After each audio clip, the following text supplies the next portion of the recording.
Hey students, welcome to Academic Atlas. आज हम लोग देखने वाले हैं लेक्चर नंबर 2। ठीक है, यूवी विजुअल स्पेक्ट्रोस्कोपी।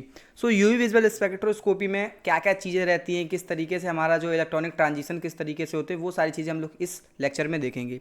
सो सबसे पहला टॉपिक क्या है हमारा, यूवी विजुअल स्पेक्ट्रोस्कोपी एग्जैक्टली है क्या। इसमें हम लोग अंदर देखेंगे सारी चीज़ें, इसमें कौन कौन से टर्म्स है जो आप लोगों को याद रखने हैं। सो सबसे पहले देखें कि यूवी विजुअल स्पेक्ट्रोस्कोपी है क्या। तो जैसे कि स्पेक्ट्रोस्कोपी हम लोग पढ़ के आए थे अभी पिछले लेक्चर में कि स्पेक्ट्रोस्कोपी क्या है, एक तरीका है जहाँ से जिसको यूज़ करके हम लोग क्या पता लगा सकते हैं, कोई भी सब्सटेंस के बारे में, मतलब उसका स्ट्रक्चर हो गया, जैसे उसकी कैरेक्टरिस्टिक्स हो गई, वो कितना पुराना था, कब पाया गया था, मतलब कितना पुराना कब फॉर्म हुआ, वो सारी चीज़ें पता लगाते थे, आइडेंटिफिकेशन ऑफ सब्सटेंस करते थे। तो इसी तरीके से जो यूवी विजुअल स्पेक्ट्रोस्कोपी है, तो यहाँ पर हम लोग यूवी रेस का यूज़ करके अगर स्पेक्ट्रोस्कोपी कर रहे हैं तो उसको यूवी विजुअल स्पेक्ट्रोस्कोपी बोलते हैं। सो यहाँ पर डेफिनेशन देखते हैं हम लोग। डेफिनेशन में क्या दिया है, UV visual spectroscopy is a technique use to analyse the absorption, reflection और transmission of UV and visual light by a substance. तो यहाँ पर यही बताया गया है कि कोई भी अगर यूवी रेज है, ठीक है, उसमें क्या कराएंगे हम लोग, उसको एक किसी भी मैटर पर इंसिडेंट कराएंगे। ठीक है, अब वहाँ पे क्या होगा, या तो एब्जॉर्प्शन होगा, या रिफ्लेक्शन होगा, या ट्रांसमिशन होगा। उसके अकॉर्डिंग हम लोग उस मैटर की या उस सब्सटेंस की प्रॉपर्टीज़, कैरेक्टरिस्टिक्स, स्ट्रक्चर, वो सारी चीज़ें पता लगा सकते हैं और ये भी आइडेंटिफाई कर पाएंगे कि वो सब्सटेंस क्या है, कौन सा है। ठीक है, तो ये था हमारा यूवी विजुअल स्पेक्ट्रोस्कोपी, जिसमें हम लोग यूवी विजुअल रेस का इस्तेमाल करते हैं। इसके बाद हम लोग बात करेंगे इसका प्रिंसिपल क्या है। सो ये प्रिंसिपल देखना इंपॉर्टेंट है। अगर आपके पास क्वेश्चन आएगा यूवी विजुअल का, तो इस तरीके से पहले आप लोगों को यूवी विजुअल के बारे में बताना है, उसका फिर प्रिंसिपल लिखना है। सो प्रिंसिपल क्या है, देखिए इसमें प्रिंसिपल क्या रहता है कि जब हमारे पास कोई भी अगर यूवी विजुअल रे आ रही है और उसको हम लोग किसी भी मैटर पे इंसिडेंट करते हैं, तो वहाँ पर क्या होगा, एब्जॉर्प्शन होगा। ठीक है, तो जब एब्जॉर्प्शन होगा तो वहाँ पर क्या चीज़ होगी, जो इलेक्ट्रॉन्स रहते हैं हमारे, वो क्या करेंगे, ट्रांजिशन करेंगे। अब वो कहाँ से कहाँ करेंगे, ये चीज़ आप लोगों को देखनी है यहाँ पर, हायर इलेक्ट्रॉनिक एनर्जी लेवल और वाइस वर्सा। ठीक है, अब यहाँ पर मतलब क्या है इसका, जैसे सपोज दैट यहाँ पर हमारे पास कोई भी एक इंसिडेंट रे आई यहाँ पर, ठीक है, जैसे सपोज दैट ये है, ठीक है, और ये है एक एनर्जी लेवल, तो इसको हम लोग E1 बोलना है, इसको हम लोग E2 बोलना है। तो यहाँ पर रेज आई तो क्या है, लोअर एनर्जी लेवल से एक इलेक्ट्रॉन है जो इस एनर्जी लेवल से कहाँ जा रहा है, यहाँ पर जा रहा है। ठीक है, तो इसको हम लोग क्या बोलेंगे कि यहाँ पर क्या हुआ, ट्रांजिशन हुआ इलेक्ट्रॉन्स का। तो यही यूवी विजुअल स्पेक्ट्रोस्कोपी हम लोगों को बताती है कि जब भी अगर हमारे पास एब्जॉर्प्शन हो रहा है यूवी रेस का और इलेक्ट्रॉन्स जो हैं लोअर एनर्जी लेवल से हायर एनर्जी लेवल पे जा रहे हैं, ठीक है, तो यूवी विजुअल स्पेक्ट्रोस्कोपी वहाँ पर हो रही है। यही इसका प्रिंसिपल है। ठीक है, तो प्रिंसिपल को एक बार पढ़ते हैं हम लोग कि it involves the transition of electrons with in E molecule. Molecule के अंदर ही इसमें क्या होता है, इलेक्ट्रॉन्स का ट्रांजिशन होता है, ion from lower to a higher electronic energy level. ठीक है, लोअर से हायर एनर्जी पे या हायर से लोअर एनर्जी पे, बाय द एब्जॉर्प्शन और एमिशन ऑफ रेडिएशन। या तो देखिए, अगर हमारे पास एब्जॉर्प्शन हो रहा है तो इलेक्ट्रॉन क्या करेगा, एब्जॉर्ब करके एनर्जी को हायर स्टेट पे जाएगा, और अगर एमिशन हो रहा है तो इलेक्ट्रॉन क्या करेगा, नीचे आएगा। Falling in the you visual range of electromagnetic spectrum. अब आप लोगों को ये समझना होगा कि अगर मान लीजिए ये सारा प्रोसेस हो रहा है, हमारे पास इलेक्ट्रॉन्स का ट्रांजिशन हो रहा है, ये सारी चीज़ें हो रही है, लेकिन एक्जैक्टली यूवी विजुअल स्पेक्ट्रोस्कोपी से हम लोगों को क्या मिलेगा। सपोज दैट मान लीजिए हमने किसी भी सब्सटेंस के ऊपर हमने लाइट रे को इंसिडेंट कराया, ठीक है, उसके अंदर ट्रांजिशन हुए, electrons lower to higher, higher to lower, जो भी जाना था गए। ठीक है, तो वहाँ पर हम लोग उसमें किस तरीके से पता लगाएंगे, तो वहाँ पर क्या होता है, कई सारी चीज़ें होती हैं, कई सारे शिफ्ट्स होते हैं। जैसे मान लीजिए कोई भी E1 से E3 चला गया, E2 से E2, तो वहाँ पर कई सारे शिफ्ट्स होते हैं, electronic transitions different different types के होते हैं। उन सारी चीज़ों को हम लोग रीड करते हैं अच्छे से, ठीक है, रिसर्च करते हैं उन पर, तब जाके हम लोगों को एक फाइनल रिजल्ट्स मिलते हैं। सो हम लोग देखेंगे, प्रिंसिपल के बारे में देख लिया है। सो ये हमारे पास जो E0 यहाँ पर शो कर रहा है, ये E0 क्या है, ये हमारी ग्राउंड स्टेट है। अब मान लीजिए कोई भी एक एच न्यू एनर्जी का आया, कोई भी एक इंसिडेंट यूवी विजुअल का, या हम लोग फोटोन बोल सकते हैं, तो वहाँ पर एब्जॉर्ब हुआ, फिर ये जो है एनर्जी लेके कहाँ चला जाएगा, हमारा एक्साइटेड स्टेट पे चला जाएगा। तो यही इसका प्रिंसिपल था। ठीक है, तो प्रिंसिपल में हम लोगों ने क्या देखा कि it involves the transition of electrons, इसमें इलेक्ट्रॉन्स का ट्रांजिशन होता है, जबकि एक यूवी विजुअल रे क्या होती है, एब्जॉर्ब की जाती है। ठीक है, तो जो इलेक्ट्रॉन्स होते हैं वो लोअर एनर्जी से हायर एनर्जी पर जाते हैं बाय द एब्जॉर्प्शन और एमिशन ऑफ रेडिएशंस। इसके बाद अब यहाँ पर ये जो हैं, ये आप लोग इम्पोर्टेंट तौर पे पढ़ने हैं। ठीक है, क्योंकि अगर अपन लोग इन पॉइंट्स को पेपर में लिख के आएंगे तो बहुत ही अच्छा हम लोगों को नंबर मिलेगा। तो सबसे पहले पॉइंट की बात करें, in UV spectroscopy when a molecule absorbs electromagnetic radiation of UV range its electron undergo transition. तो इसमें पहला पॉइंट ये कह रहा है कि अगर कोई भी मॉलिक्यूल है वो मैग्नेटिक रेडिएशन को एब्जॉर्ब कर रहा है जो कि यूवी विजिबल रेंज में आती है, तो वहाँ पर क्या होगा, इलेक्ट्रॉन्स के बीच में ट्रांजिशन होगा। पहला पॉइंट क्लियर। सेकंड पॉइंट क्या है, जब कोई भी सैंपल हमारे पास है, when a sample absorbs UV light valence electrons are promoted to higher energy levels in accordance with the frequency of absorb light. अब ये क्या बोल रहा है कि अगर हमारे पास कोई भी सैंपल है और वो यूवी लाइट को एब्जॉर्ब कर रहा है, तो जो हमारे पास वैलेंस इलेक्ट्रॉन होते हैं, ठीक है, वैलेंस इलेक्ट्रॉन क्या होते हैं, आउटर मोस्ट सेल में जो इलेक्ट्रॉन्स पाए जाते हैं उनको वैलेंस इलेक्ट्रॉन बोलते हैं। तो वो जो वैलेंस इलेक्ट्रॉन होते हैं, तो जो फ्रीक्वेंसी आ रही है, जितनी फ्रीक्वेंसी एब्जॉर्ब की गई है, उस हिसाब से वो क्या करेगा, ट्रांजिशंस करेगा। तो उस हिसाब से वहाँ पर ट्रांजिशंस टेक्स प्लेस होंगी, ठीक है। जैसे सपोज दैट ये हमारे पास एनर्जी लेवल्स हैं, तो यहाँ पर सपोज दैट एक कोई भी यहाँ पर एनर्जी लाइट आई हमारे पास, या कोई भी एक हमारे पास यूवी रे आती है, तो वो क्या करेगा, यहाँ पर बोल रहा है कि प्रमोटेड टू हायर। अब यहाँ पर मान लीजिए वैलेंस इलेक्ट्रॉन इस तरीके से हैं, तो यहाँ पर आया तो ये इलेक्ट्रॉन हमारा कहाँ चला गया, हायर एनर्जी पे। इसको हम लोग E2 दे रहे हैं, ये E1 दे रहे हैं। तो ये पॉइंट हम लोगों को ये बता रहा है कि कोई भी यूवी लाइट आती है तो इलेक्ट्रॉन हमारे जो वैलेंस होंगे वो कहाँ चले जाएंगे, हाई एनर्जी पे चले जाएंगे। इसकी एनर्जी क्या है हमारे पास, हायर एनर्जी लेवल है ये, ठीक है।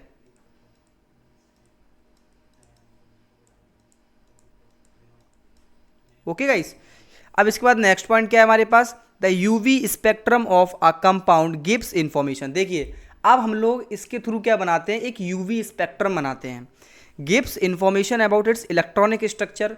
जब हम लोग उसकी स्टडी करेंगे तो हम लोगों को क्या पता चलता है, उसका इलेक्ट्रॉनिक स्ट्रक्चर पता चलता है। In other words, a sample with pi electrons with pi bonds with lone pairs with conjugation will show characteristic absorption of UV light. अब यहाँ पर ये बोला है कि यूवी स्पेक्ट्रोस्कोपी वो कौन कौन से सब्सटेंसेस या कंपाउंड्स दिखाते हैं, तो कौन कौन से, जिनके पास पाई इलेक्ट्रॉन्स हैं, ठीक है। इसको हम लोग देखें, जिनके पास हमारे पास क्या है, पाई इलेक्ट्रॉन्स हैं, पाई बॉन्ड्स हैं और लोन पेयर्स हैं विथ कॉन्जुगेशन। तो ये सारी चीज़ें हैं, तो वो क्या करेगा, will show characteristic absorption of UV light, तो वो यूवी लाइट के कैरेक्टरिस्टिक शो करेगा। इसके बाद नेक्स्ट पॉइंट क्या आता है हमारे पास, when a molecule is subjected to UV range a spectrum is obtained in a spectrophotometer. देखिए जब भी हमारा एक कोई मॉलिक्यूल है, अगर वो यूवी रेंज में हमारा सब्जेक्ट कर रहा है, तो हमारे पास जो भी स्पेक्ट्रम ऑब्टेन होगा वो किस में ऑब्टेन होता है, स्पेक्ट्रोफोटोमीटर, ठीक है। ये भी हम लोगों को याद रखना है, स्पेक्ट्रोफोटोमीटर, ठीक है, इस तरीके से। This spectrum consist of band which are plots between absorb light and wavelength. तो अब जो हमारे पास वहाँ पर एक स्पेक्ट्रम बनाया जाता है, तो वो किसके किसके बीच में होता है, एब्जॉर्ब लाइट और वेवलेंथ के बीच में बनता है, ठीक है। ये पॉइंट हो गया। इसके बाद एक नेक्स्ट पॉइंट है जो हमारे पास, वो है through the study of these bands we can elucidate the molecular structure. अब ये सारे जो पॉइंट्स हैं, इन सारे पॉइंट को रीड करने के बाद हम फाइनल अपना जो है वो रिजल्ट देते हैं और हम लोग बताते हैं कि उसका मॉलिक्यूलर स्ट्रक्चर क्या होगा, मॉलिक्यूलर स्ट्रक्चर गिवन। ओके, ये चीज़ आप लोगों को याद रखनी है। तो ये सारे इंपॉर्टेंट पॉइंट्स थे कि किस तरीके से हमारे पास यूवी स्पेक्ट्रोस्कोपी में क्या क्या होता है। एक बार मैं रिकॉल करवाता हूँ। In UV spectroscopy with in a molecule absorbs EMR. यहाँ पर क्या होता है, electromagnetic radiation of UV range को वो क्या करता है, एब्जॉर्ब करता है, जिसकी वजह से इलेक्ट्रॉनिक ट्रांजिशन होते हैं। सेकंड पॉइंट क्या था, जब भी कोई भी अगर एक सैंपल है वो यूवी लाइट को एब्जॉर्ब कर रहा है, तो उसके जो वैलेंस इलेक्ट्रॉन होते हैं वो हायर एनर्जी लेवल पर चले जाते हैं। थर्ड पॉइंट क्या था, ये बता रहा था कि जो हमारे पास कई सारे कंपाउंड होते हैं उनका यूवी स्पेक्ट्रम बनाते हैं हम लोग, ठीक है। यूवी स्पेक्ट्रम बनता है जो कि इंफॉर्मेशन देता है उसके इलेक्ट्रॉनिक स्ट्रक्चर के बारे में, या हम लोग क्या कह सकते हैं कि जिनके जिनके ऐसे सब्सटेंसेस जिनके पास पाई इलेक्ट्रॉन्स हैं, पाई बॉन्ड्स हैं, लोन पेयर विद कॉन्जुगेशन है, तो वो सारी चीज़ें क्या करेंगे, कैरेक्टरिस्टिक दिखाएंगे यूवी लाइट की। इसके बाद अगला पॉइंट क्या था, when molecule is subjected to UV range a spectrum is obtained in spectrophotometer. ये सारे इंपॉर्टेंट पॉइंट्स हैं जो आप लोग एग्जाम में लिख के आएंगे, ठीक है। अब अगला पॉइंट आता है, हमने यहाँ पे देख लिया कि यूवी में किस तरीके से इलेक्ट्रॉन हायर लोअर पे जा रहे हैं, क्या हो रहा है, लेकिन अब उनके बीच जो ट्रांजिशंस हो रहे हैं वो किस तरीके से हो रहे हैं, अब उनके बारे में देखते हैं कि किस टाइप के हमारे पास इलेक्ट्रॉनिक ट्रांजिशन देखने को मिलते हैं। So first of all we see the absorption of UV and visual light is through the transition of an electron in the molecule from lower to higher energy molecular orbital. The various electronic transition observed in organic compound. देखो ये बता रहा है कि जब इस तरीके का कोई भी ट्रांजिशन होता है वो किस में होता है, ऑर्गेनिक कंपाउंड में होता है।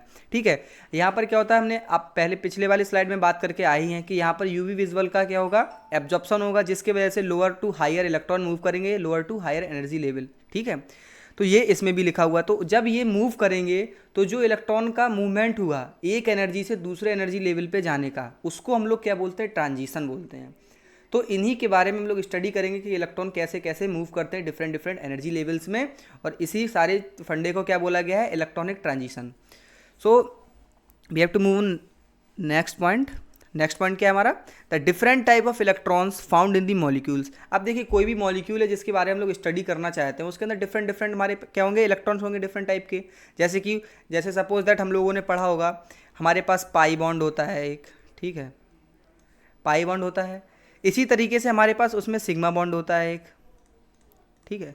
तो इसी प्रकार से हमारे पास सिग्मा इलेक्ट्रॉन्स होते हैं, पाई इलेक्ट्रॉन्स होते हैं और एन इलेक्ट्रॉन्स। अब एन इलेक्ट्रॉन्स आप लोग सुन रहे होंगे पहली बार। अब ये एन इलेक्ट्रॉन्स क्या है, ये कुछ नहीं है, ये सिर्फ नॉन बॉन्डिंग इलेक्ट्रॉन्स है जो कि बॉन्ड फॉर्मेशन में पार्टिसिपेट नहीं करते हैं। यहाँ पर मैं लिख देता हूँ एन इलेक्ट्रॉन्स क्या हैं,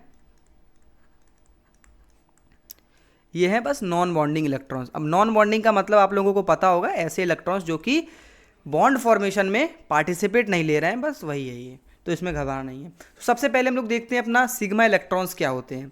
दीज आर, देखिए सिग्मा है तो आप लोगों को पता ये चीज़ होनी चाहिए कि सैचुरेटेड कंपाउंड्स में पाए जाएंगे। ठीक है, these are found in saturated compounds like alkanes, जहाँ पर भी डबल बॉन्ड ना हो, क्योंकि जो पाई इलेक्ट्रॉन्स होंगे वो किस में पाए जाएंगे, अनसैचुरेटेड में, जहाँ पे पाई बॉन्ड हमारा पाया जाएगा वहाँ पर ही हमारे पास पाई इलेक्ट्रॉन्स मिलेंगे। बट अगर हम लोग सिग्मा की बात कर रहे हैं तो सिग्मा में क्या होगा, ये सिर्फ सैचुरेटेड कंपाउंड में पाए जाएंगे जहाँ पर डबल बॉन्ड नहीं होता है, जैसे कि हमारे पास एल्केन हो गया, इथेन, मीथेन, प्रोपेन, ये सारे इस तरीके के जो कंपाउंड मिलेंगे। ठीक है, अब जो सिग्मा इलेक्ट्रॉन्स होते हैं they are highly stable, are very difficult to move. अब ये चीज़ आप लोगों को पता होगी, जो हमारे पास सिग्मा इलेक्ट्रॉन्स होते हैं वो बहुत ही ज़्यादा स्टेबल होते हैं। ये सारी चीज़ें 11th-12th में केमिकल बॉन्डिंग में आप लोगों ने पढ़ा होगा केमिस्ट्री में। ये जो सिग्मा इलेक्ट्रॉन्स होते हैं वो बहुत ज़्यादा स्टेबल होते हैं, और जो पाई इलेक्ट्रॉन्स होते हैं वो इतने स्टेबल नहीं होते हैं, उनको मूव कराना आसान होता है in comparison to sigma electrons. ठीक है, जैसे कि आप लोगों ने देखा होगा, जैसे हमारे पास एक बेंजीन का स्ट्रक्चर जो होता है वो कुछ इस तरीके से रहता है। अब उसमें हमारे पास क्या होते हैं, डबल बॉन्ड होते हैं। ठीक है, अब आप लोगों ने पढ़ा होगा एक रेजोनेंस, तो इसमें क्या होता है, रेजोनेटिंग स्ट्रक्चर बनता है। ठीक है, अब इसमें क्या है, डबल बॉन्ड मूव कर रहा है, इलेक्ट्रॉन्स मूव कर रहे हैं, तो कौन से वाले मूव करते हैं, पाई इलेक्ट्रॉन्स मूव करते हैं। सिग्मा को मूव कराना आसान नहीं होता, इसलिए पाई इलेक्ट्रॉन्स ही मूव करते हैं। पाई इलेक्ट्रॉन्स मूव करेंगे तो हम लोग उसको बोलते हैं कि पाई बॉन्ड जो है वो मूव कर रहा है। उसको हम लोग देखा होगा इस तरीके से तो बनाते ही हैं, और उसके बीच में हम लोग एक सर्कल भी बनाते हैं। ठीक है, तो मतलब क्या है, इसको हम लोग बॉन्ड जो है कहीं भी बना दें कोई प्रॉब्लम नहीं, तो वो मूवेबल इलेक्ट्रॉन्स होते हैं हमारे पास। ठीक है, तो सिग्मा इलेक्ट्रॉन पता चल गया, ये ऐसे इलेक्ट्रॉन्स होते हैं जो कि पाए जाते हैं हमारे पास किसमें, एल्केन्स, मीथेन, इथेन। ठीक है, इस टाइप के कंपाउंड में पाए जाते हैं, जिनको हम लोग बोलते हैं सैचुरेटेड कंपाउंड, और ये बहुत ही ज़्यादा स्टेबल होते हैं, इनको मूव कराना आसान नहीं होता है। नेक्स्ट क्या था, पाई इलेक्ट्रॉन। अब पाई इलेक्ट्रॉन क्या है, जैसे कि नाम से पता चल रहा है, पाई इलेक्ट्रॉन किन में पाए जाएंगे, अनसैचुरेटेड कंपाउंड्स में, जैसे कि इथीन, ठीक है, प्रोपीन, इन सब तरह के जिसमें क्या है डबल बॉन्ड प्रेजेंट रहेगा, उसमें पाई इलेक्ट्रॉन्स होंगे। अब देखिए पाई इलेक्ट्रॉन्स को मूव कराना आसान होता है। ठीक है, ये मैंने आपको बता ही दिया कि किस किस में पाए जाते हैं, less stable then sigma electrons. ठीक है, ये यहाँ पर चेंज है, एक प्रिंटिंग एरर है, ये हमारे पास क्या है, सिग्मा है, ये सिग्मा है, sigma electron as they have more energy in comparison to them. ठीक है, इसके बाद आता है एन इलेक्ट्रॉन्स। अब एन इलेक्ट्रॉन मैंने आपको बता ही दिया, नॉन बॉन्डिंग इलेक्ट्रॉन्स होते हैं, ऐसे इलेक्ट्रॉन जो कि बॉन्ड फॉर्मेशन में पार्टिसिपेट नहीं कर रहे हैं। So these are non bonding electrons which do not participate in bonding, they are found as lone pairs. ठीक है, लोन पेयर्स में एज अ लोन पेयर ये किसी भी कंपाउंड में, सब्सटेंस में पाए जाते हैं। They have highest amount of energy, इनके पास बहुत ही ज़्यादा मतलब हाईएस्ट अमाउंट ऑफ एनर्जी होती है। देखिए सबसे कम एनर्जी किसके पास थी, सिग्मा बॉन्ड के पास, उससे ज़्यादा एनर्जी हमारे पास पाई इलेक्ट्रॉन में आई, फिर हमारे पास एन इलेक्ट्रॉन में आई। वो सिग्मा बॉन्ड नहीं, सिग्मा इलेक्ट्रॉन्स की बात कर रहा हूँ।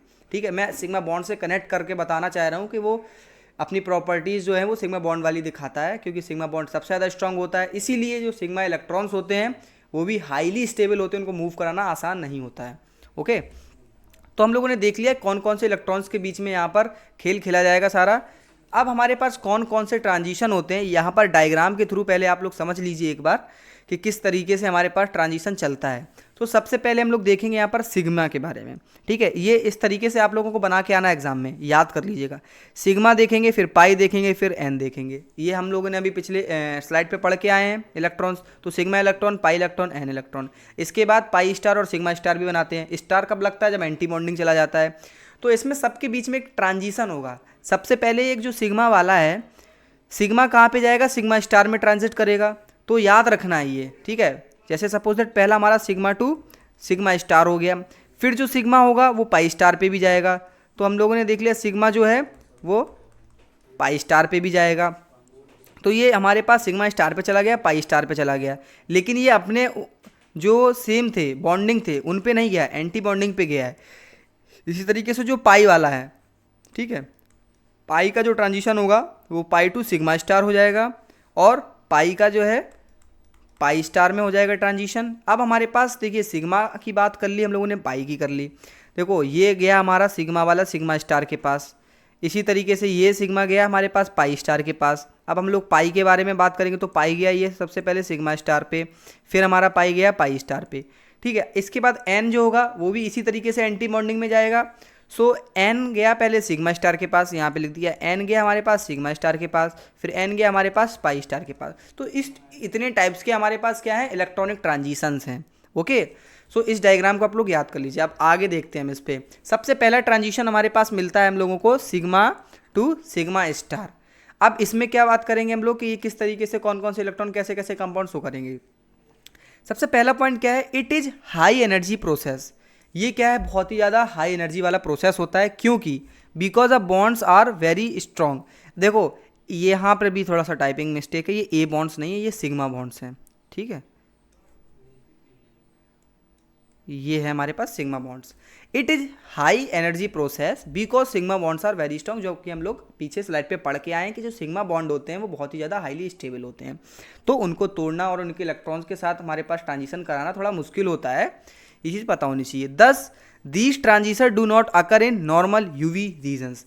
इस वजह से ये ट्रांजिशन जो है वो नॉर्मल यूवी रीजन में, मतलब यहाँ पर यूवी रीजन की जब हम लोग बात करते हैं तो वेवलेंथ में बात करने लगते हैं कि एक वेवलेंथ के अकॉर्डिंग यहाँ पर रेंज डिसाइड की जाती है। तो यूवी नॉर्मल यूवी रीजन की जो एक रेंज होती है वो होती है 200 टू 800 नैनोमीटर, ठीक है। ये चीज़ आप लोगों को याद रखनी है, 200 to 800 nanometer. So transition is less informative in the UV. तो यहाँ पर अगर सिग्मा सिग्मा स्टार ट्रांजिशन करेंगे तो इससे हमको कुछ खास इन्फॉर्मेशन नहीं मिलेगा, ठीक है। एग्जाम्पल क्या है इसके? एग्जाम्पल हम लोग पढ़ के आए हैं, saturated hydrocarbon like methane propane, ये तो पढ़ ही लिया था। इसके बाद हम लोग बात करते हैं अपने सेकंड की, जो कि है पाई टू पाई स्टार ट्रांजिशन। अब देखिए जो पाई टू पाई है इसमें आप लोगों को पता होगा कि पाई इलेक्ट्रॉन्स इन्वॉल्व रहेंगे, ठीक है।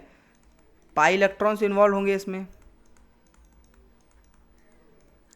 So pi electrons in a bonding orbital is excited to corresponding anti bonding orbital. देखिए जो यहाँ पर आप लोगों को मैं उस डायग्राम में बता के आया हूँ उसको याद कर लीजिएगा। उस डायग्राम को बनाने का तरीका वो भी बहुत सिंपल है, और उसी के रिलेटेड आप लोग बस अपने लैंग्वेज में आप लोगों को वो डायग्राम लिखना है। Suppose that pi to pi star transition आया तो आप लोगों को क्या लिखना है कि यहाँ पर जो पाई इलेक्ट्रॉन होते हैं जो बॉन्डिंग स्टेट में रहते हैं, वहाँ से जो इलेक्ट्रॉन होता है वो कहाँ चला जाता है?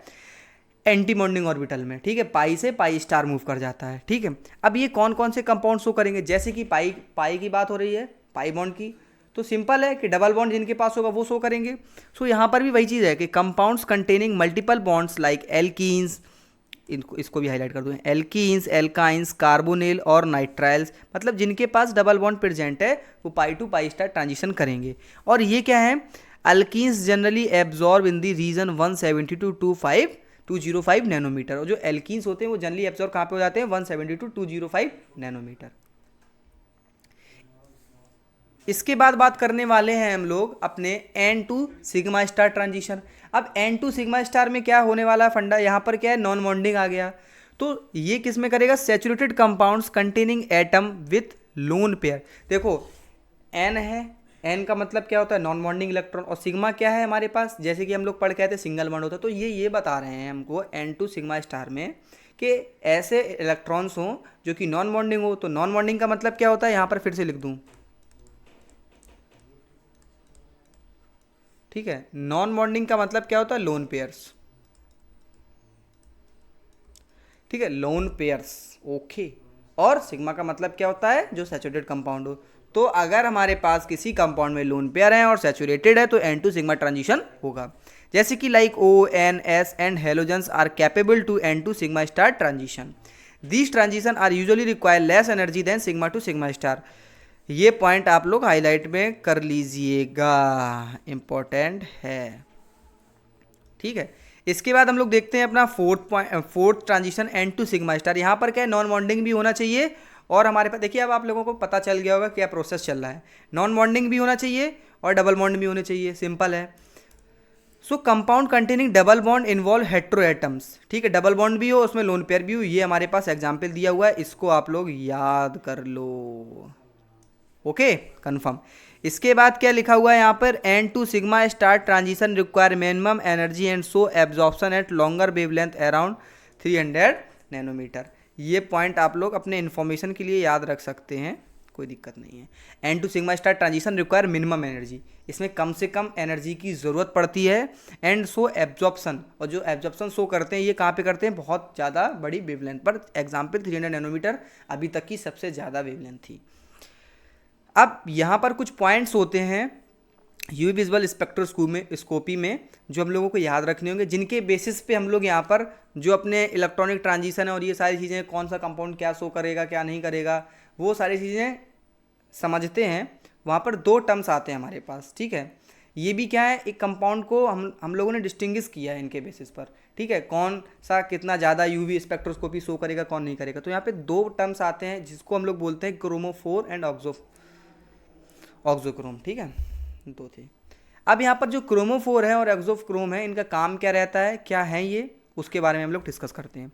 सो सबसे पहले अगर हम लोग देखें कि क्रोमोफोर क्या होता है, सो जो क्रोमोफोर होता है ये मॉलिक्यूल का ऐसा पार्ट होता है जो कि रिस्पॉन्सिबल किसके लिए होता है, for absorption of EMR in UV region is known as chromophore. देखो अब यहाँ पर हम लोगों को क्रोमोफोर क्यों पढ़ना पड़ा, देखिए अभी तक हम लोगों को ये पता नहीं चल रहा है कि किस में हमारे पास जो यूवी विजुअल है वो होगा या नहीं होगा। तो हम लोग कैसे पता लगा सकते हैं, सपोज दैट हमारे पास जो क्रोमोफोर है उसका यहाँ पर जो इंट्रोड्यूस हुआ वो किस वजह से हुआ, कि अगर हमारे पास ऐसे मॉलिक्यूल्स का हमको पता चल जाएगा कि ये हमारे पास एब्जॉर्प्शन ऑफ इलेक्ट्रोमैग्नेटिक रेडिएशन के लिए अवेलेबल है, तो हम लोग ईजिली उस चीज़ को यूज़ करके अपने काम को आसान कर सकते हैं।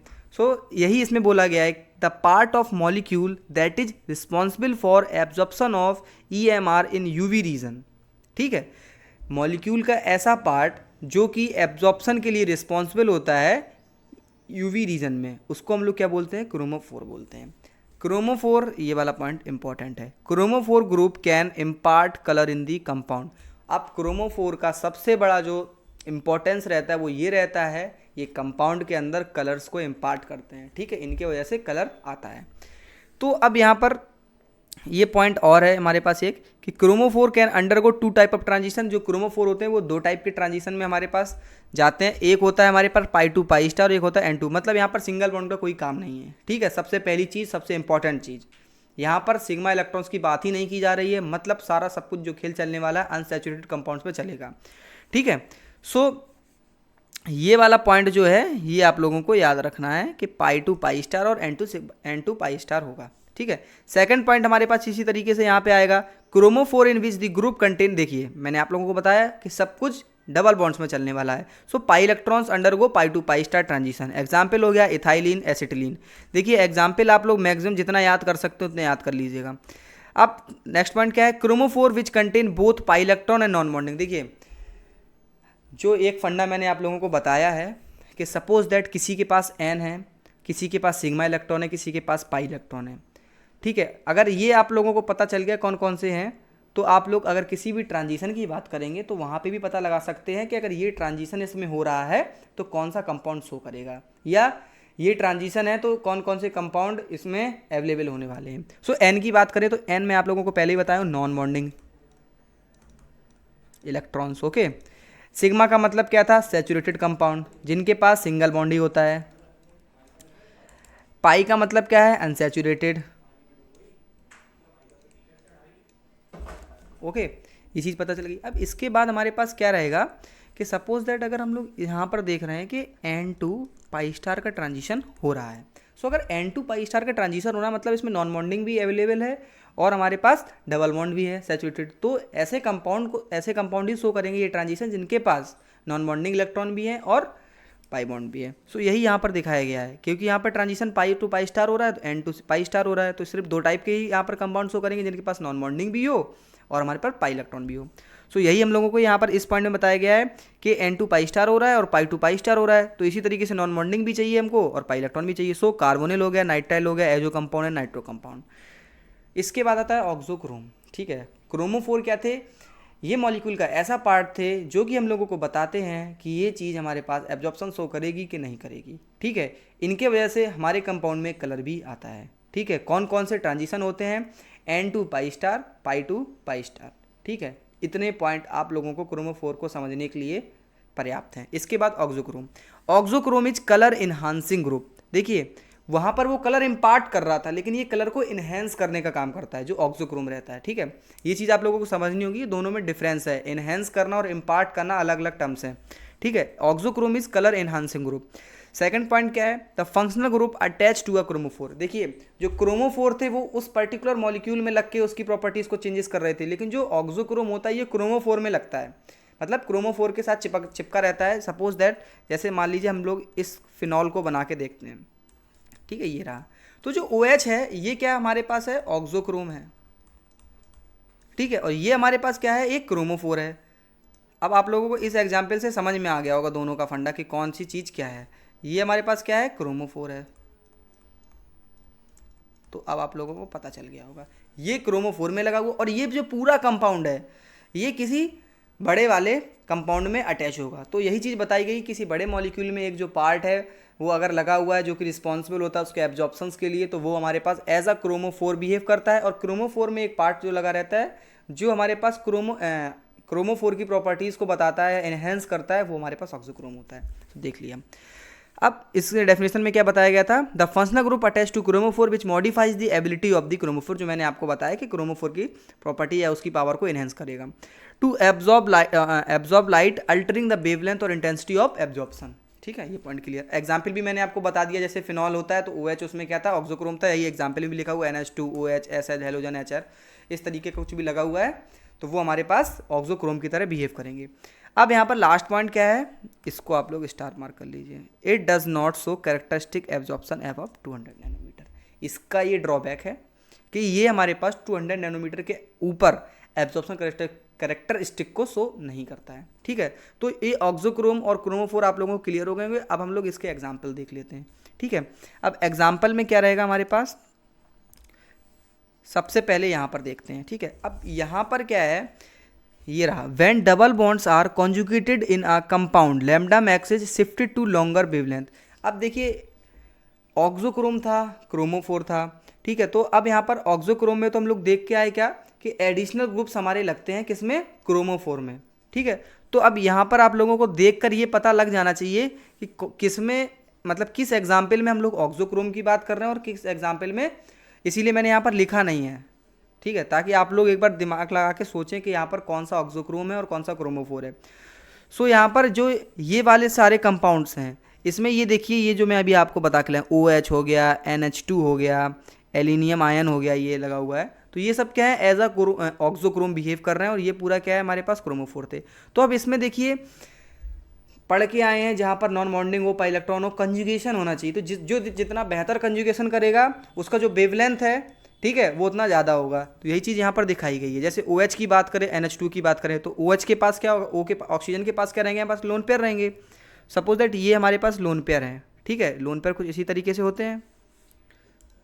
ठीक है, लोन पेयर हो गए। अब लोन पेयर क्या करेंगे? जो बेंजीन होगा हमारा उसके साथ क्या करेंगे? ये कॉन्जुगेशन में है, तो जब इसका कॉन्जुगेशन जो है वो NH2 से, मतलब जो नाइट्रोजन के लोन पेयर्स हैं उनसे ज़्यादा होगा अगर, तब तो इसका लैम्डा मैक्स ज़्यादा होगा। बट यहाँ पर जो नाइट्रोजन के लोन पेयर्स होते हैं उनका जो कॉन्जुगेशन होता है वो ज़्यादा अच्छा होता है। ठीक है, इस वजह से जो NH2 है उसका जो लैम्डा मैक्स होता है वो ज़्यादा होता है। इसी तरीके से हम अगर आगे मूव करें NH3+ आयन में देखें तो यहाँ पर पॉजिटिव है। ठीक है, ये पॉजिटिव आयन लगा हुआ है तो ये और जल्दी कंजुगेशन में, मतलब और अच्छा कंजुगेशन शो करेगा, इसलिए इसका लैम्डा मैक्स और ज़्यादा हो गया, जो कि ये 254 इसमें पॉजिटिव बॉन्ड लगा हुआ है। ठीक है, तो इसमें हमारे पास कंजुगेशन क्या होगा? थोड़ा सा लो हो जाएगा। ठीक है, ये मैंने पॉजिटिव बॉन्ड नेगेटिव बॉन्ड के हिसाब से बता दिया। अगर नेगेटिव नेगेटिव होगा तो काफ़ी तेज़ मूव करेगा, लेकिन अगर पॉजिटिव है ना तो जैसे उसके पास इलेक्ट्रॉन्स की वैसे भी कमी है, तो अगर इलेक्ट्रॉन्स की कमी होगी तो इलेक्ट्रॉन उसके पास आएंगे, तो यही यहाँ पर है। तो इस वजह से इसका जो कंजुगेशन है वो कम हो जाएगा और ये 254 पे रहेगा सबसे कम। लेकिन अगर यहीं पर कोई भी नेगेटिव आयन जुड़ा होता, उस केस में उसका जो लैम्डा मैक्स होता यहाँ पर वो सबसे ज़्यादा होता, क्योंकि नेगेटिव बॉन्ड भी नेगेटिव उसका उसके ऊपर चार्ज भी नेगेटिव है और लोन पेयर भी हैं, उनके बीच में रेपेल बहुत ज़्यादा होता। इस वजह से वो कंजुगेशन में ज़्यादा जल्दी जाते as comparison to positive ion. यहाँ पर पॉजिटिव आयन है, इस वजह से इलेक्ट्रॉन के पास इसकी खुद डेफिशिएंसी है, इसलिए ये इतने जल्दी मूव नहीं करना चाहेगा। सो ये एग्जाम्पल थे हमारे पास ऑक्सोक्रोम के। क्रोमोफोर क्या है? क्रोमोफोर में क्या था? कॉन्जुगेशन, सारी चीज़ें देख रहे थे हम लोग।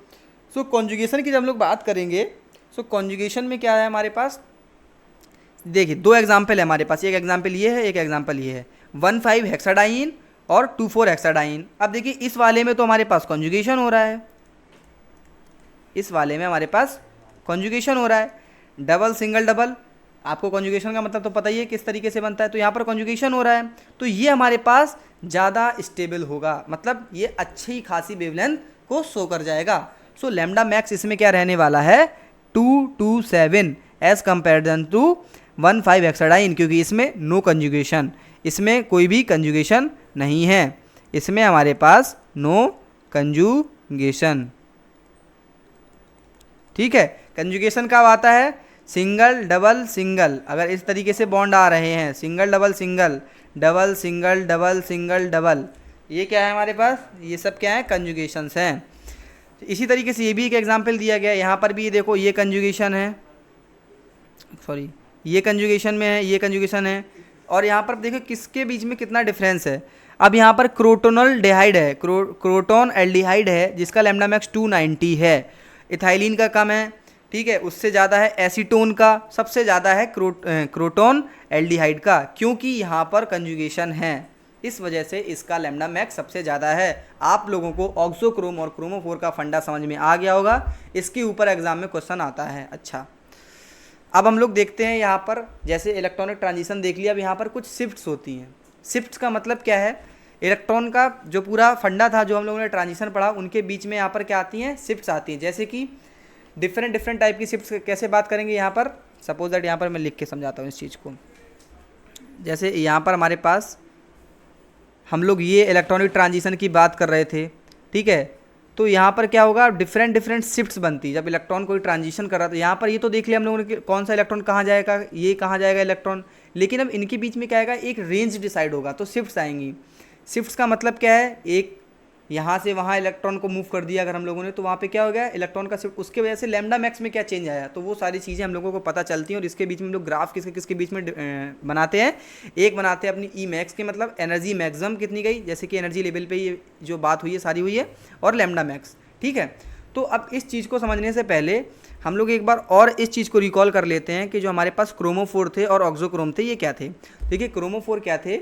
एक मॉलिक्यूल का ऐसा पार्ट था जो मॉलिक्यूल का क्या करता था, हमारे पास ये बताता था कि वो एब्जॉर्प्शन कितना अच्छा करेगा या नहीं करेगा, और कलर भी इम्पार्ट करता था। ऑक्सोक्रोम क्या थे? ये क्रोमोफोर का ऐसा पार्ट थे जो क्रोमोफोर की प्रॉपर्टीज़ या उसकी पावर को इन्हेंस करते थे और बताते थे। अब हम लोग देखते हैं इस चीज़ को, एब्जॉर्प्शन एंड इंटेंसिटी शिफ्ट्स। अब यहाँ पर इंटेंसिटी शिफ्ट्स कौन कौन सी होती हैं और एब्जॉर्प्शन क्या होता है। सो सबसे पहले बात करेंगे हम लोग हाइपरक्रोमिक शिफ्ट। यहाँ पर एक हाइपरक्रोमिक होती है, एक हाइपोक्रोमिक होती है, एक बैथोक्रोमिक होती है और एक हिप्सोक्रोमिक होती है। अब हिप्सोक्रोमिक को ब्लू शिफ्ट भी बोलते हैं, बैथोक्रोमिक शिफ्ट को रेड शिफ्ट भी बोलते हैं। अब हम लोग बात करते हैं सबसे पहले शिफ्ट की, जो कि होने वाली है बैथोक्रोमिक शिफ्ट, जिसको हम लोग रेड शिफ्ट भी बोलते हैं। So the shift of an absorption maximum to a longer wavelength side due to the presence of auxochrome. देखिए अभी मैं आप लोगों को बता के लाया हूँ कि ऑक्सोक्रोम और क्रोमोफोर कितना इंपॉर्टेंट है। सो ये इंपॉर्टेंट इसलिए है क्योंकि शिफ्ट्स आप लोगों को तभी समझ आएंगी अगर आप लोगों को ऑक्सोक्रोम और क्रोमोफोर का फंडा मालूम है। सो ये बता रहा है कि जब भी अगर हमारे पास इस शिफ्ट में क्या होता है कि लॉन्गर वेवलेंथ की तरफ एब्जॉर्प्शन जो है वो लॉन्गर वेवलेंथ के साथ शिफ्ट हो जाए, किसके प्रेजेंस के कारण? ऑक्सोक्रोम के, और solvent effect is called bathochromic shift, मतलब the shift of an absorption.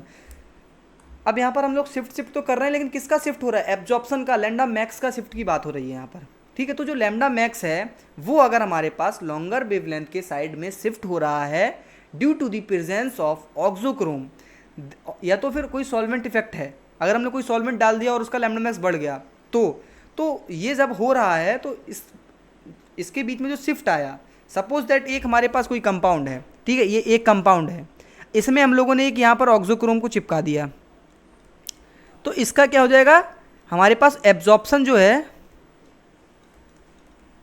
Increase कर जाएगा, इसका इंटेंसिटी क्या कर जाएगा, इंक्रीज कर जाएगा। तो यही ये बता रहा है the shift of an absorption और lambda max due to the presence of the auxochrome is known as the bathochromic shift और रेड शिफ्ट। ये याद रखना है कि इसको रेड शिफ्ट भी बोलते हैं। यहाँ पर इसका एग्जाम्पल देख लेते हैं हम लोग। सपोज दैट यहाँ पर हम लोगों को एक कंपाउंड दिया गया है, अब इसमें OH माइनस डाल दिए हम लोग एल्केलाइन मीडियम में, तो यहाँ पर क्या होगा, हम लोग ही क्या ऐड कर रहे हैं अपने तरफ से, इसमें एक ऑक्सोक्रोम को ऐड कर रहे हैं, तो इसकी वजह से क्या हो जाएगा, इसका जो लैम्डा मैक्स होगा वो इंक्रीज हो जाएगा। अब ये याद रखना है कि अल्कलाइन मीडियम में शो होता है, ठीक है। In alkaline medium P nitrophenol shows red shift, alkaline medium में ये क्या करता है, रेड शिफ्ट को शो करता है, क्योंकि ऑक्सोक्रोम एडिशन हो रहा है। Because negatively charge oxygen delocalises more effectively than the unshared pair of electron. देखो ये चीज़ मैं आप लोगों को पहले भी समझा के आया था, अगर हमारे पास कोई पॉजिटिव आयन होता है और उसके ऊपर अगर लोन पेयर्स हैं तो वो मूव इतने जल्दी नहीं करेगा क्योंकि उसके पास खुद इलेक्ट्रॉन का डेफिशिएंसी है।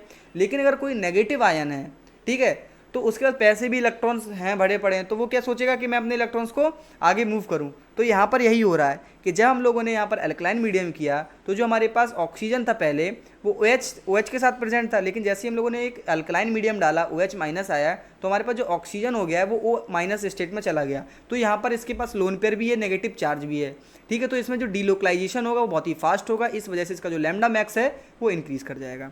ये हो गया हमारा बैथोक्रोमिक शिफ्ट। नेक्स्ट आता है हमारे पास हाइपरक्रोमिक शिफ्ट। अब हाइपरक्रोमिक शिफ्ट में क्या होता है, an effect which lead to increase in absorption intensity is called hyperchromic effect. If auxochrome is introduce to the compound the intensity of absorption increasing. देखिए पहले हम लोग बात कर रहे थे एब्जॉर्प्शन की और वेवलेंथ की, यहाँ पर क्या बात कर रहे हैं कि इंक्रीज इन एब्जॉर्प्शन इंटेंसिटी, ठीक है। यहाँ पर एब्जॉर्प्शन की इंटेंसिटी में इंक्रीज आता है, ठीक है। कब आता है, देखिए वहाँ पर भी वही सेम फंडा था, जब कोई भी ऑक्सोक्रोम आ रहा है, यहाँ पर भी सेम है, जब अगर हम लोग कोई भी ऑक्सोक्रोम को इंट्रोड्यूस कर रहे हैं उस वजह से इंटेंसिटी अगर इंक्रीज होती है तो यहाँ पर हम लोगों को हाइपरक्रोमिक शिफ्ट देखने को मिलता है। सपोज दैट यहाँ पर जो एग्जांपल था ई मैक्स है, लैम्डा मैक्स है, तो जैसे जैसे लैम्डा मैक्स बढ़ रहा है वहाँ पर भी ई मैक्स पहले बढ़ता है, उसके बाद एक ऐसा स्टेट आता है जिसके बाद अगर हम लोग लैम्डा मैक्स को बढ़ाएंगे फिर से जो ई मैक्स है वो घटने लगता है। ये देखिए ये हमारे पास एक एग्जाम्पल है, यहाँ पर एक ये आ गया because of methyl group as auxochrome. अब यहाँ पर एक मिथाइल ग्रुप लग गया है, यहाँ पर इस तरीके से भी लिख देंगे हम लोग आपको समझाने के लिए, एक मिथाइल ग्रुप लग गया जिसके कारण यहाँ पर क्या है ये एज अ ऑक्सोक्रोम बिहेव करने लगेगा। तो ऑक्सोक्रोम के आने से अभी अभी बताया गया कि उसका इंटेंसिटी ऑफ एब्जॉर्प्शन बढ़ जाएगा। तो ये चीज़ आप लोगों को समझ में आनी चाहिए, जिससे हाइपरक्रोमिक इफेक्ट समझ में आ गया होगा आप लोगों को। अब बात करेंगे हिप्सोक्रोमिक इफेक्ट, जिसको ब्लू शिफ्ट भी बोलते हैं। अब ये याद रखना है कि ये ब्लू शिफ्ट होती है, दो ही कलर थे हमारे पास, एक रेड शिफ्ट थी एक ब्लू शिफ्ट। अब इस शिफ्ट में क्या होता था, shift of an absorption maximum to a shorter wavelength is called hypsochromic और blue shift. The shift of an absorption मतलब एब्जॉर्प्शन की ऐसी shift, the shift of an absorption maximum to a shorter wavelength, ठीक है। जो हमारे पास जैसे suppose that कोई भी हमारे पास एक लैम्डा मैक्स है, ठीक है, जैसे एग्जांपल में दिया गया 280 नैनोमीटर की है, ठीक है, लेकिन अगर हमारे पास उसमें एसिडिक मीडियम हम लोग ऐड कर दिए तो उसका जो लैम्डा मैक्स है वो कम हो जाएगा, ठीक है। तो यही बोला maximum to a shorter wavelength, ठीक है, मैक्सिमम से शॉर्टर में जा रहा है, उसको बोलेंगे हिप्सोक्रोमिक, ये याद रखना है। This is caused by the removal of the conjugation. देखिए अभी तक हम लोग पढ़ते हुए आ रहे हैं, जिसमें जितना अच्छा कंजुगेशन होगा उसमें उतना अच्छा हमारे पास लैम्डा मैक्स मिलेगा, ठीक है। लेकिन अगर हम लोग एसिडिक मीडियम डाल देंगे, ठीक है, H+ आयन मिल जाएगा उसमें, तो जब ये चीज़ होगी जिसकी वजह से हमारे पास कॉन्जुगेशन जो होगा वो खत्म हो जाएगा। वो खत्म कैसे हो जाएगा वो एग्जांपल में समझाता हूँ। सपोज दैट यहाँ पर NH2 है जिसको एनिलीन बोलते हैं, ये पूरा एनिलीन का फिगर दिया हुआ है, लिख दे रहा हूँ यहाँ पर, ये एनिलीन है, ओके। 1 मिनट,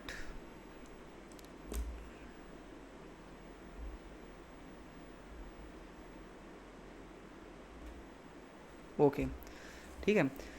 अब यहाँ पर एनिलीन दिया हुआ है, एसिडिक मीडियम इसमें डाला हम लोगों ने H+, तो जैसे ही H+ अकेला नहीं डलेगा, इसमें पूरा हम लोग HCl डालेंगे, लेकिन ये H+ और Cl- में टूटेगा, तो ये HCl जाके कहाँ पे लगेगा, जो NH2 है वहाँ पर।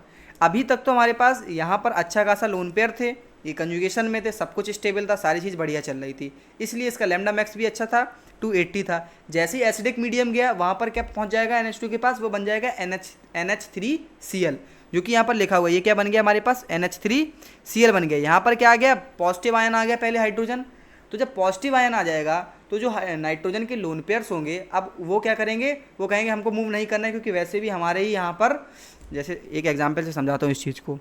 सपोज दैट एक बंदा है ये, ठीक है, अब इसके पास और इसके पास ये 2 लोग हैं, ठीक है, ये इसका फ्रेंड है, सपोज दैट अब इसके पास अपने पास खाना है, लेकिन इसके पास भी एक कोई अपना फ्रेंड आ जाता है जो इसके पास पहले से प्रेजेंट है, उसको भी खाने की ज़रूरत है, तो वो क्या कहेगा कि भाई देखो मेरे यहाँ खुद पहले से ही इलेक्ट्रॉन्स का ज़रूरत है, इस मॉलिक्यूल के हिसाब से इलेक्ट्रॉन्स का ज़रूरत है, मैं अभी नहीं दे पाऊंगा। बट अगर इसके पास नहीं होता ये चीज़ जो कि इस वाले मॉलिक्यूल में था, तो ये क्या कर रहा था, सारे अपने जो लोन पेयर के इलेक्ट्रॉन्स उनको कंजुगेशन में भेज दे रहा था। बट जैसे ही पॉजिटिव चार्ज आया, इलेक्ट्रॉन की डेफिशिएंसी हुई, तो यहाँ पर जो लोन पेयर का कंजुगेशन में जाना है वो भी क्या हो गया, कम हो गया, ठीक है, एज कंपेरिजन टू एनिलीन।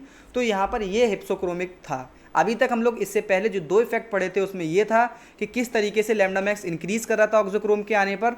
ये हिप्सोक्रोमिक है, जहाँ पर लैम्डा मैक्स डिक्रीज कैसे कर जाता है अगर हम लोग एक एसिडिक मीडियम को ऐड कर देते हैं, ये चीज़ थी इसमें। इसके बाद बात करेंगे हाइपोक्रोमिक इफेक्ट की। अब जैसे कि हम लोगों ने 3 इफेक्ट देख लिए, ये लास्ट इफेक्ट बच रहा है, सो इसको भी अच्छे से समझ लेंगे जल्दी से। When absorption intensity of compound is decrease, ये भी याद रखना है आप लोगों को कि 2 होते हैं हमारे पास इफेक्ट, शिफ्ट जो होते हैं वो इंक्रीज ऑफ लैम्डा मैक्स के लिए होते हैं, और 2 जो होते हैं वो डिक्रीज ऑफ लैम्डा मैक्स के लिए होते हैं। सो यहाँ पर हम लोग जो लास्ट के 2 हैं वो डिक्रीज के लिए डाले हुए हैं, जो ऊपर के 2 थे वो किसके लिए थे, इंक्रीज ऑफ लैम्डा मैक्स के लिए। सो हाइपो और हिप्सो ये दोनों डिक्रीज के लिए होते हैं। So it is known as hypochromic shift, it occur when the symmetry of the compound is disturb. तो यहाँ पर एक चीज़ पता होनी चाहिए, देखिए दोनों ही बहुत सिंपल थे, उसमें एसिडिक मीडियम याद रखना है, किसमें, हिप्सो में और हाइपो में याद रखना है। कोई भी अगर कंपाउंड दिया हुआ है, अगर उसका जो सिमिट्री है, उस सिमिट्री को अगर हम लोग डिस्टर्ब करते हैं, ठीक है, तो उसका जो लैम्डा मैक्स है वो डिक्रीज कर जाएगा, ठीक है, जो कि हम लोगों को बिल्कुल नहीं चाहिए होता है। सपोज दैट ये बाईफिनाइल लिया हुआ है हम लोगों ने, अगर इस बाईफिनाइल में हम लोग कहीं पे भी एक ऑक्सोक्रोम जोड़ देते हैं, सब मस्त A to Z कहीं पे भी जोड़ देंगे।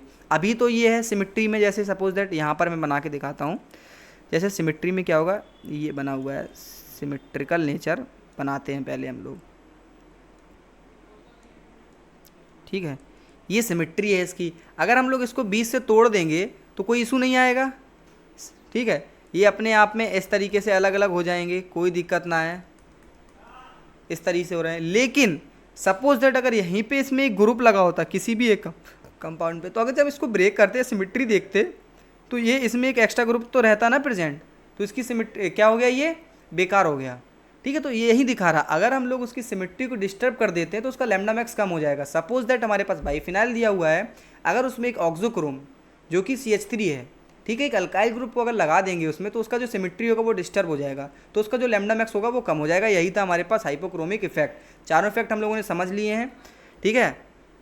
सबसे पहले हम लोगों ने देखा था बैथोक्रोमिक इफेक्ट, फिर देखा हाइपरक्रोमिक इफेक्ट, फिर देखा हिप्सोक्रोमिक और फिर देखा हाइपोक्रोमिक, ठीक है, ये इंपॉर्टेंट था आपके लिए। इसके बाद आता है फैक्टर कॉजिंग शिफ्ट्स इन यूवी विजुअल स्पेक्ट्रोस्कोपी। हम लोगों ने ये तो देख लिया कि शिफ्ट्स होती हैं, लेकिन कौन कौन से फैक्टर्स होते हैं जो शिफ्ट को कॉज करते हैं, मतलब क्या क्या ऐसे कारण हो जाए जिसकी वजह से शिफ्ट जो है होती हैं। देखिए आप लोगों को एग्जाम्पल से ही समझ में आ गया होगा जो मैं अभी बता के आया हूँ कि शिफ्ट्स क्यों हो रही थी, ठीक है, क्योंकि हम सपोज दैट मेन जो फैक्टर था वो ऑक्सोक्रोम था और सॉल्वेंट थे, 2 फैक्टर्स थे हमारे पास। अगर हम लोग मीडियम को एल्कलाइन और एसिडिक कर रहे थे, वहाँ पर लैम्डा मैक्स में चेंज आ रहा था। अगर ऑक्सोक्रोम को ऐड कर रहे थे, वहाँ पर लैम्डा मैक्स में चेंज आ रहा था। तो जनरली जो बेसिक हमारे दिमाग में एक फंडा सेट हो जाना चाहिए, वो यही हो जाना चाहिए कि जो सॉल्वेंट है और ऑक्सोक्रोम है, ये दोनों तो एक बहुत बड़ा रीज़न है ही शिफ्ट्स को कराने के लिए। तो यहाँ पर देख लेते हैं क्या क्या दिया हुआ है। सबसे पहला दिया हुआ सॉल्वेंट। अब इसके अंदर आप लोगों को सॉल्वेंट मैंने 2 नाम दिए, एक DMF होता है और एक DMSO होता है। ये आप लोग पेपर में लिख के आएंगे, कोई दिक्कत नहीं, लिख सकते, लेकिन वहाँ पर भी जो मैंने आप लोगों को बताया एसिडिक बेसिक, वो भी आप लोग लिख देंगे, कोई इशू नहीं है, चल जाएगा। उसके बाद ऑक्सोक्रोम तो होता ही है। 3rd नंबर कॉन्जुगेशन, आप लोगों को पता ही होगा, जितनी अच्छी कॉन्जुगेशन होगी उतना ज़्यादा इंक्रीज़ करेगा लैम्डा मैक्स, क्योंकि हर एक कंपाउंड में हम लोग कॉन्जुगेशन को ही देख रहे हैं। अगर एसिडिक मीडियम भी हो रहा है तो कॉन्जुगेशन चेक कर रहे हैं, एल्कलाइन मीडियम भी हो रहा है तो भी कॉन्जुगेशन चेक कर रहे हैं। तो ये कॉन्जुगेशन भी एक बहुत बड़ा फैक्टर होता है शिफ्ट्स को देखने के लिए। सो ये चीज़ हम लोगों ने देख ली अपनी फैक्टर्स के बारे में कि कौन कौन से फैक्टर हैं जो शिफ्ट को यहाँ पर इन्हेंस कर रहे थे या शिफ्ट के होने का कारण थे। सो इसके बाद हमारे पास लास्ट जो बचता है वो बचता है एप्लीकेशन। किसी भी चीज़ को हम लोग पढ़ रहे हैं, किसी भी यूनिट में कोई भी हो, हम लोगों को एप्लीकेशंस जरूर पढ़ाए जाते हैं। सो हम लोग अब देख लेते हैं कि इसका एप्लीकेशन क्या था पूरे यूवी विजुअल स्पेक्ट्रोस्कोपी का। तो एप्लीकेशन हमारे सारे सेम ही रहने वाले हैं मैक्स टू मैक्स, क्योंकि स्पेक्ट्रोस्कोपी तो एक हमारा फाइनल ब्रांच है ही, तो उसका सारा जो एप्लीकेशन होगा वो सेम ही होगा, वही सारा है। जैसे कि क्वालिटेटिव क्वांटिटेटिव एनालिसिस और किसी भी मतलब देखिए क्वांटिटेटिव और क्वालिटेटिव में डिफरेंस क्या होता है।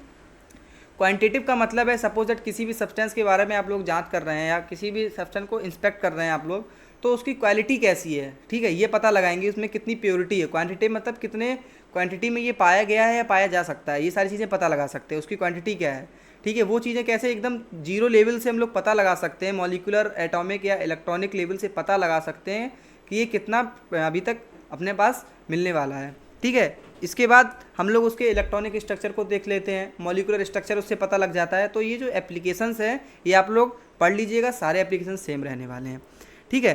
तो यहाँ पर ये लेक्चर हम लोगों का आज ख़त्म होता है। इसके अगले लेक्चर में हम लोग बात करने वाले हैं इंफ्रारेड की, ठीक है। ये वाले लेक्चर में यूवी विजुअल स्पेक्ट्रोस्कोपी में आप लोगों को कहीं भी अगर प्रॉब्लम आई हो तो कमेंट सेक्शन में बताइएगा, वो मैं नेक्स्ट लेक्चर में आप लोगों को समझा दूंगा एक बार और अच्छे से, ठीक है। नोट्स आप लोगों को यहाँ पर PDF के डिस्क्रिप्शन में मिल जाएंगे, ठीक है, वहाँ से नोट्स डाउनलोड करके अच्छे से पढ़ाई कीजिएगा। Thank you guys.